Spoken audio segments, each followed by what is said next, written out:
All right, man, ladies and gentlemen, as always, welcome back to the Morning Hustle. Is a young lady who knows a lot about a lot. And she's here to help y'all believe the hype. One time for Legally Hype. Good Woo! morning. Good morning. How are you? I We're like this new excited. look. This is a Yes. cool switch up that you're hitting us up. Is this for Okay. summertime? Look, okay, so boom. Legally Hype got a photo shoot today. Oh And no, so that's right. so I had to keep my little pin curls in. So we just, we doing a little old school today, I I switch it up like, a I little like. bit. Thank you. It's Well, giving Betty Boop. Okay, You see Betty. me? You Okay, see all me? right. you Now, was ready to hop obviously, on a plane. Okay. yeah. I Now I was gonna wish. say, obviously, it's a lot of things going on right now in the world today. One of the big stories that we've seen, and me and Crack have been talking about it, is the Bill Cosby situation. Now, Bill Cosby, he's still being messy out there, and we're not talking about with just the pudding. Woo, woo. Okay, so boom, your boy Bill Cosby. So they actually, a civil court just found that he actually assaulted a young lady back in 1975. She was saying she was at the Playboy Mansion. Back then, what she was doing at the Playboy Mansion underage, I'm not sure, but she was there. A jury actually went through. This was a civil trial, so we know that his criminal conviction was overturned not too long ago, but civilly, right?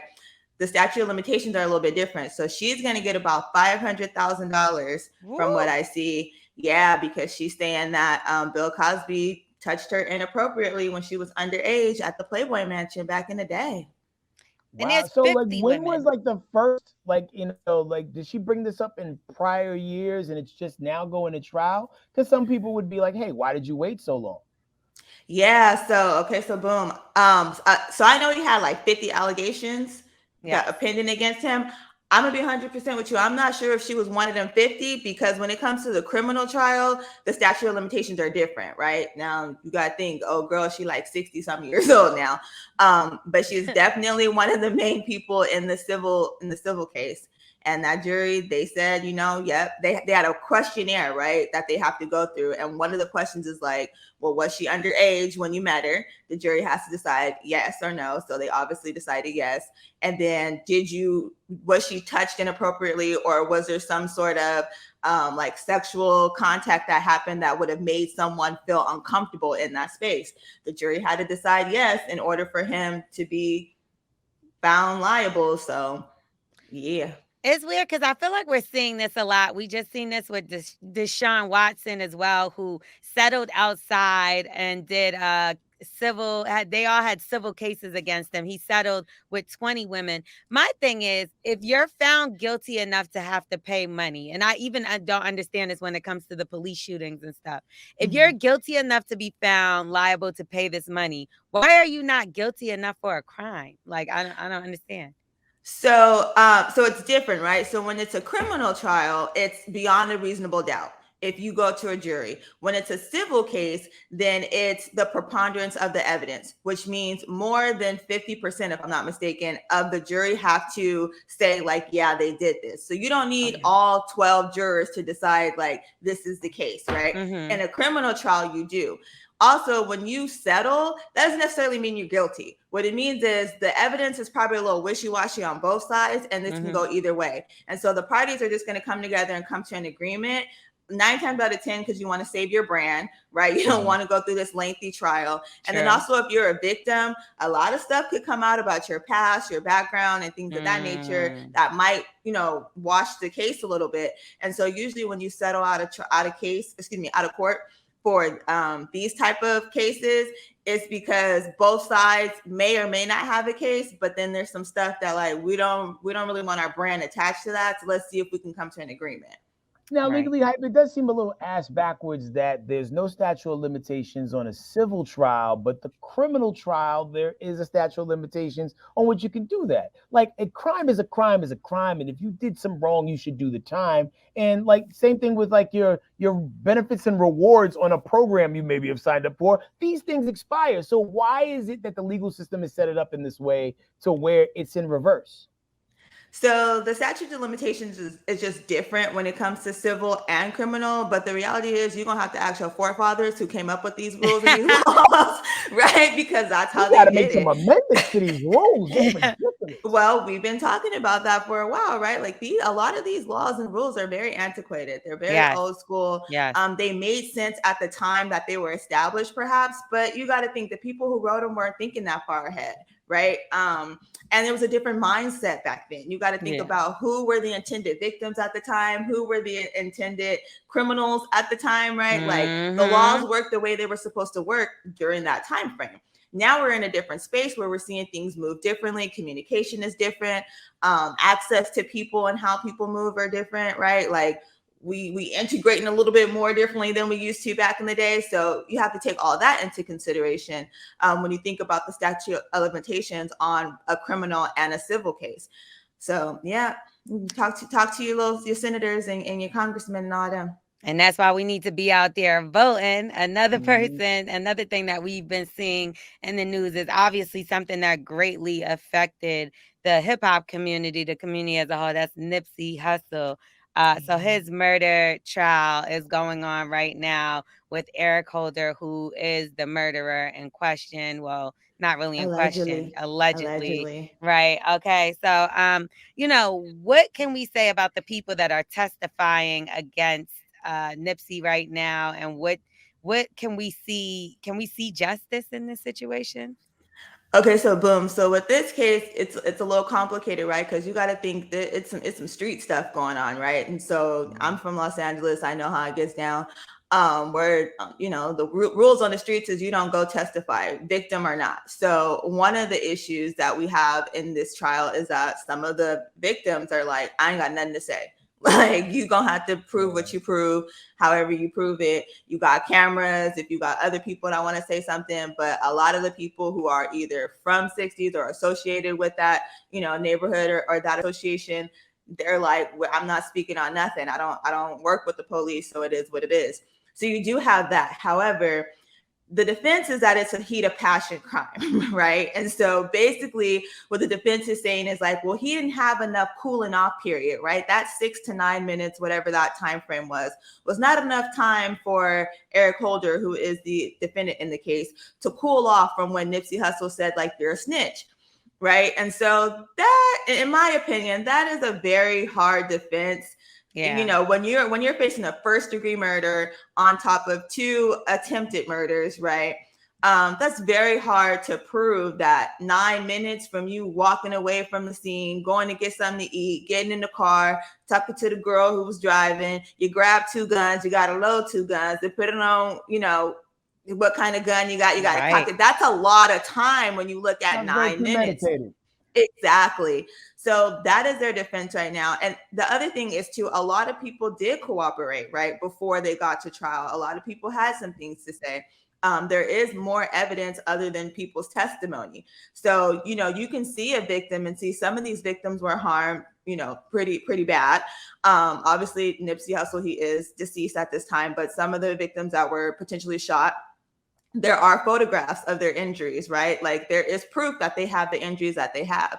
One of the things the defense is trying to overcome is that these attempted murder victims, like they were accidentally shot, right? Like there was no intent for them to be victims in this case at all anyway. But the truth of the matter is they were victims. Yeah. So in some capacity, you are responsible. Okay. The good thing is they're not arguing that he wasn't the shooter or he didn't do it or he didn't kill anyone. They're just trying to mitigate that first degree so he doesn't do a life sentence. He's still going to do some time at the end of the day. Seems like it. Cool. Well, another thing that we've been dealing with is travel, which a lot of crimes happen against the passengers that travel. Our flights get canceled with no rhyme or reason, and we're left to fend for ourselves and figure it out. But there is some level of recourse that we as passengers can, seek to kind of benefit our situation in the long run, right? Yeah. Okay. So boom. So if you have an airline ticket, and this for myself too, because I've been trying to get to Atlanta for the longest, but these flights keep getting canceled. Come on, sis. I mean, I'm like, I'm trying to go get my baby. But the flights have been canceled a lot, right? unprecedentedly too, right? I think Yes. it's been something like over 1,000, like 1,500 or something flights have been canceled, and people are spending the night at airports and stuff like that. But if you read the fine print or just ask a question or two, the airlines at this point, they are responsible to make sure you either get on the next flight out, right? That's available. If you can't do that, then they should be giving you a hotel voucher, give you somewhere to stay so you can have a place to sleep, because you should not be sleeping in no airport. Right. Or another option is they have to give you a full refund for your flight, whether your flight was refundable or not. If they have to cancel these flights, and they don't have no way for you to get where you need to go when you need to get there, they got to give you your money back.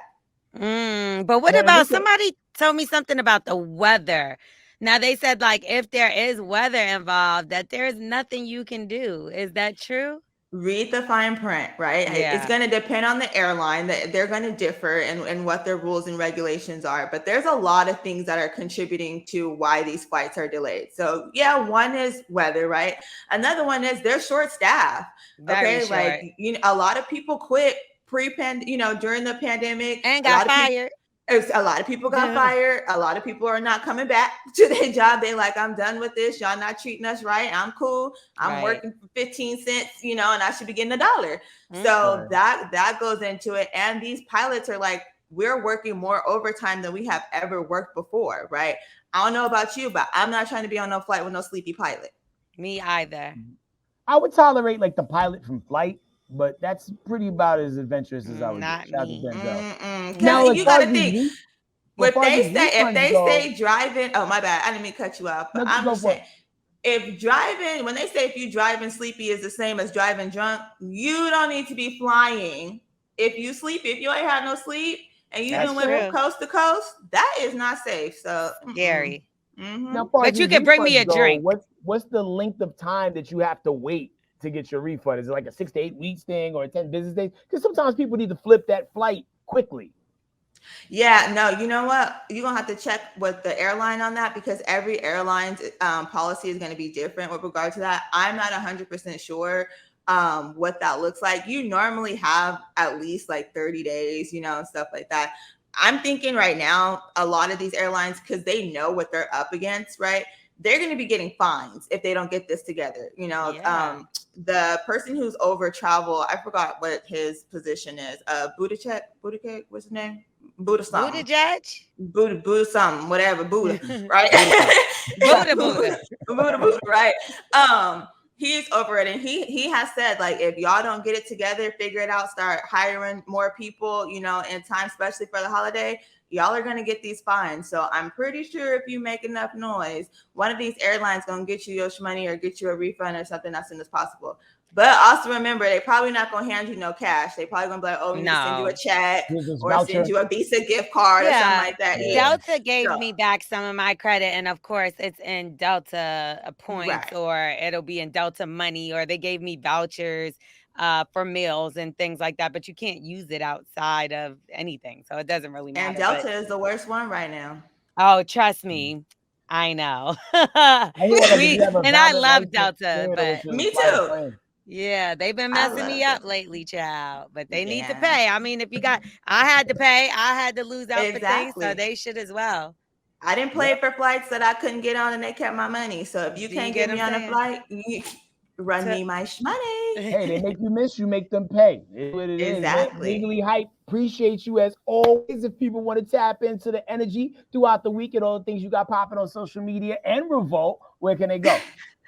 You can check me out. I am Legally Hype. I am on TikTok, Instagram, YouTube, Twitter. You can find me, look me up. I am Legally Hype across all platforms. Can lawyers smoke weed? What's that? It's not weed, it's an incense. Oh, I'm just making sure, because child. I didn't want to blow your spot because I didn't know if you took the ball yet. You know what I'm saying? Like, I didn't, but the air came on and it started blowing this way. I was trying to get now y'all didn't try, and I'm in California, so if I wanted to, I could. Look, I was like this. I was trying to get some. I don't know. I was about to change your name in the chat to Illegally Hype. First of all, I'm in California, but when you said you was coming out here, L'Oreal, so you might know somebody who knows somebody who got some for you. You already know. I'm gonna see you tomorrow now. We are the Morning Hustle.